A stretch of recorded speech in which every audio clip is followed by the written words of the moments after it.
Salut, c'est Quentin. Dans cette vidéo, je vais vous présenter les stratégies et les méthodologies que j'utilise pour maximiser l'utilisation de ChatGPT O1 qui nous permet d'avoir un raisonnement avancé. Donc, on pourrait l'utiliser par exemple dans un contexte business si on veut améliorer nos stratégies de distribution, que ce soit nos stratégies de marketing, que ce soit nos stratégies de vente ou l'amélioration de notre produit. Si on veut améliorer tout ce qui est engineering en développant un meilleur produit. Donc pour cela, on va premièrement comparer les différents modèles de ChatGPT. On voit que ChatGPT O1 est bien meilleur dans tout ce qui est mathématiques, dans tout ce qui est codage. Et il est aussi bien meilleur que les humains dans un contexte de PhD Level Science Questions. Donc comment ça se fait qu'il est aussi bon? Il utilise une méthodologie qui s'appelle chaîne de pensée qui lui permet de découper tout simplement son raisonnement. Donc au lieu de passer de input raisonnement à output, il va passer de input à découpage en plusieurs étapes, en plusieurs raisonnements, tout simplement pour maximiser tout ce qui est accuracy et tout ce qui est résultat dans l'output. Donc vous allez le voir quand je vais vous le montrer juste après, mais d'abord on va faire quelques conseils d'utilisation. Donc je vous conseille premièrement de rédiger des prompts courts et simples, donc il va falloir changer de paradigme, puisqu'on avait l'habitude d'utiliser des prompts longs avec beaucoup de contexte. Et bien dans l'utilisation concrète de ChatGPT O1, il est recommandé d'utiliser des prompts concis. Conseil numéro 2. Évitez d'utiliser le raisonnement en chaîne, puisque le LLM le fait déjà. Donc on ne va pas lui redemander de réfléchir en étapes. Par exemple, résume-moi cette tâche, fais-moi cette tâche, étape 1, étape 2, étape 3. Ça ne sert à rien de lui redemander de faire ce qu'il fait déjà extrêmement bien. Conseil numéro 3, utiliser des délimiteurs. Donc on va utiliser des apostrophes XML pour maximiser la compréhension en formatant le texte. Conseil numéro 4, ne pas donner trop de contexte, sinon il risque de suranalyser. On lui donne les données, il est capable de très bien analyser ce qu'on lui a fourni, mais si on lui fournit trop de données, il va tout simplement suranalyser et nous donner un résultat qui n'est pas adapté à ce qu'on aimerait avoir. Conseil numéro 5, éviter les prompts de système. Donc, comme mentionné précédemment, on va changer de paradigme et on va éviter tout ce qui est mention de rôle. Donc, quelques exemples avec des bonnes pratiques et des mauvaises pratiques. Il faut être le plus direct possible. Donc, au lieu de dire « Bonjour, j'espère que vous allez bien, je travaille sur un document, blablabla, veuillez inclure des citations », on va directement dire « Analyser les facteurs économiques, sociaux et politiques qui ont contribué à la chute de l'Empire romain ». Utiliser des délimiteurs.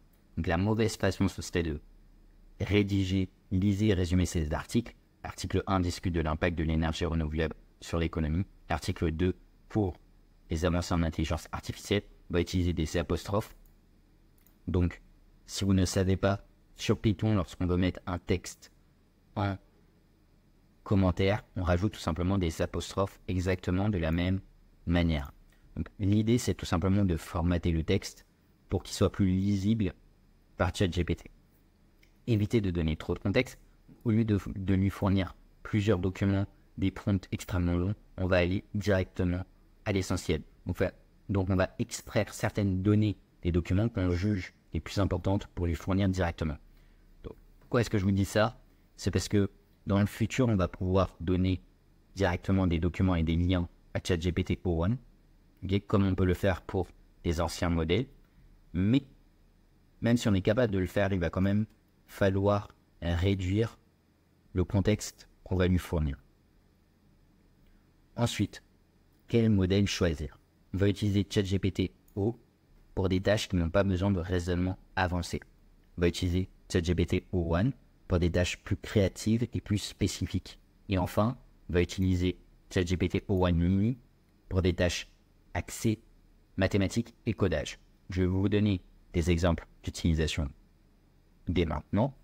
Je vais aller sur mon Google Doc. Donc, prompt numéro 1. Aide-moi à construire un MVP de SaaS de cybersécurité avec un coût minimal. Le SaaS utilise des agents IA pour surveiller les réseaux, détecter les anomalies et prévenir des menaces en temps réel. on va mettre ce prompt sur ChatGPT Preview.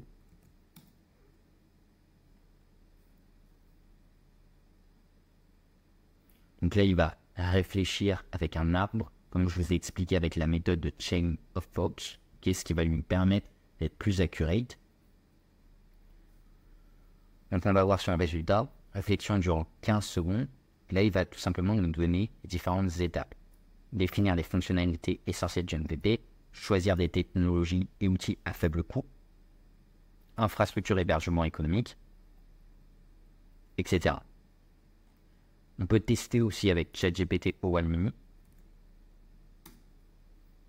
pour comparer les différentes réponses. Donc on voit que les réponses sont plutôt similaires, même si j'ai l'impression que ChatGPT O1 Mini nous donne un peu plus de contexte, nous donne du code, ou en tout cas il nous explique un schéma, il nous donne encore du code.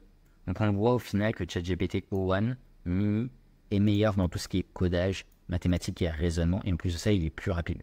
Donc à mon avis vous devez tester les deux, mais j'utiliserai plus ChatGPT O1 Mini. Un prompt et il nous sort tous ces éléments. C'est quand même phénoménal. J'ai hâte de pouvoir avoir accès à l'API de ChatGPT O1 Mini pour pouvoir construire par la suite des solutions. On va tester rapidement le prompt numéro 2 et voir ce qu'il nous propose. Donc, l'introduction, la configuration de l'environnement, la collecte des données, l'analyse et le traitement des données avec un prompt utilisateur, sécuriser les clés API, amélioration possible. On voit qu'il prend en compte quand même énormément de scénarios, ce qui est possible avec sa méthode de raisonnement.